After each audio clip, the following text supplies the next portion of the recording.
ভাই একবার ভেবে দেখো, বাংলাদেশে এমন একজন ইউটিউবার আছেন যার ভিডিও মানেই ভিউজ মিলিয়ন প্লাস, কিন্তু এই মানুষটার যাত্রা যদি জানো তোমার মনে হবে ওরে বাবা এও কি সম্ভব। আমি বলছি সেই মানুষটার কথা, রাকিব হোসাইন। আজকে আমি রিয়াক্ট করব কিভাবে এই ছেলেটা একটা সাধারণ ফোন থেকে শুরু করে বাংলাদেশের নাম্বার 1 ইউটিউবার হয়ে উঠলো। রাকিব হোসাইনের শুরুটা একদম সাধারণ, একটা শহরে খুব বেশি সুযোগ সুবিধা ছিল না, কিন্তু একটা জিনিস ছিল নিজের প্রতি বিশ্বাস। অনেকেই মজা করতো, কেউ বলতো এসব করে কি হবে, কিন্তু রাকিব ওসব শুনতো না। সে বলতো আমি পারবো। আর হ্যাঁ, এই আমি পারবো কথাটাই তার সাফল্যের বীজ। এখনকার সেটআপ, লাইট, ক্যামেরা এসব কিছুই তখন ছিল না। একটা ফোন, ফ্রি অ্যাপ দিয়ে ভিডিও এডিট আর পিওর ডিসকাশন। কখনো ভোরে উঠে স্ক্রিপ্ট লিখেছে, আবার সারা রাত ধরে ভিডিও এডিটিংও করেছে। দেখো ভাই এই ভিডিওর কোয়ালিটি কেমন।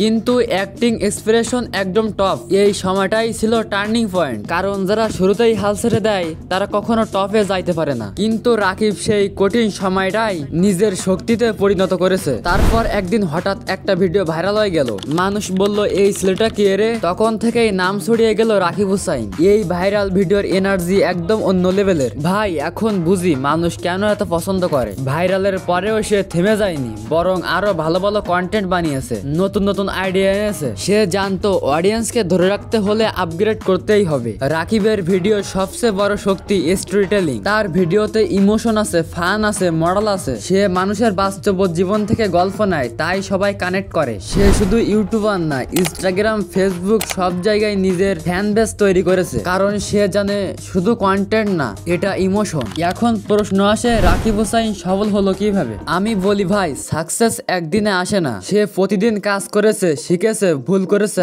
আবার নতুন কিছু চেষ্টা করেছে। কনসিস্টেন্সি ভাই, একদিন ভিডিও বানিয়ে হয় না, বছরের পর বছর দিতে হয়। তার সফলতার 5টি মূল কারণ: 1. নিয়মিত ভিডিও, 2. নতুন আইডিয়া, 3. দর্শকদের সাথে সম্পর্ক, 4. নিজের উপর বিশ্বাস, 5. হাল না ছাড়া অ্যাটিটিউড। এই 5টা জিনিস যদি কেউ ধরে রাখে তারও সফলতা আসবেই। তাই বলি সময় নষ্ট না করে নিজে কিছু শেখার চেষ্টা করো। আজ রাকিব হোসেন শুধু ইউটিউবার না, সে একটা ইন্সপিরেশন, একটা উদাহরণ। বাংলাদেশের তরুণরা এখন ভাবে আমি পারবো, কারণ রাকিব ভাই পারছে। ভাই তার সাকসেস দেখে মনে হয় ড্রিম বড় হওয়া খারাপ না, চেষ্টা না করাই খারাপ। ও এখন এমন জায়গায় পৌঁছেছে যেখানে ব্র্যান্ড, মিডিয়া সবাই ওর সাথে কাজ করতে চায়, কিন্তু ও এখনো আগের মতো হুম্বেল, সিম্পল আর নিজের কাজেই ফোকাস করে। রাকিব হোসাইন দেখিয়েছে ফোন খারাপ হতে পারে, ক্যামেরা, লাইটিং নাও থাকতে পারে, কিন্তু মনটা যদি ভালো হয় আর লক্ষ্যটা যদি পরিষ্কার হয়, তাহলে বাংলাদেশে বসেও তুমি গ্লোবাল হিরো হতে পারো। আমি সাকিব এক্স রিয়াক্টস। আজকে রিয়াক্ট করলাম বাংলাদেশের নাম্বার 1 ইউটিউবার সাফল্যের গল্পে। যদি ভিডিওটা ভালো লেগে থাকে